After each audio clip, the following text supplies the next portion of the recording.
Samsung this week introduced all new updates to its Fold, Flip, and Watch lineup.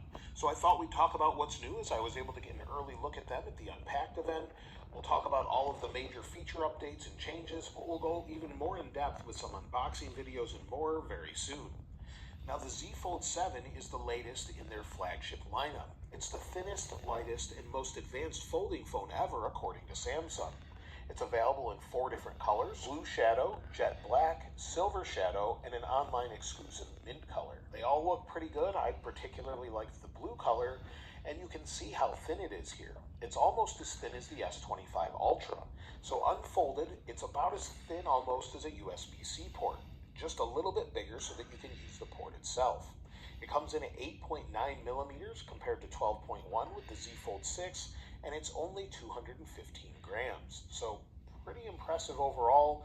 Picking it up and just unfolding it, it feels very much like an S25, maybe an S25 Plus even, when you're holding it in your hand. When you open it up, it's got an 8-inch internal display. So it looks really good. There's no bumps into the display or anything else, and the overall crease looks much better than before.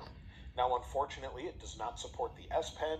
However, they were able to make the glass more durable, so the actual thin glass is double the thickness almost, where it's a little bit more durable, it seems. So 50% thicker with the ultra thin glass, but it's more robust.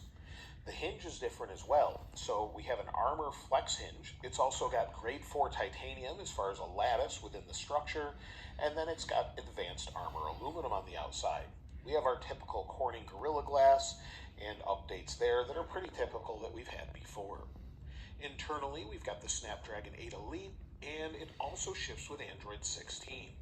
They also said there was no plans to charge for Galaxy AI with the default features anyway, so that's great news, and we have different features that they're adding as well. We'll go more in depth with those in future videos, but basically you can use Gemini Live, of course, with share screen now.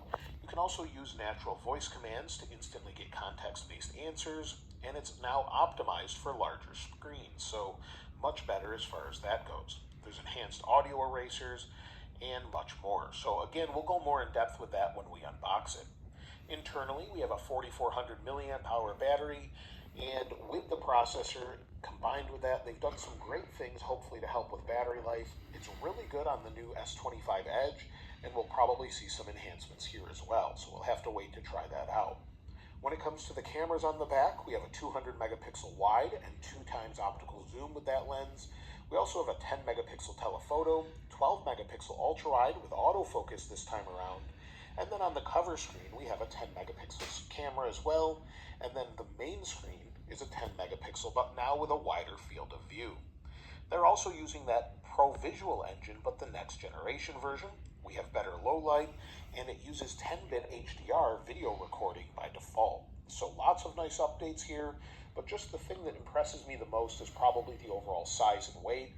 Definitely something I can't wait to use myself, as it just looks really great, and it's not larger than a typical phone.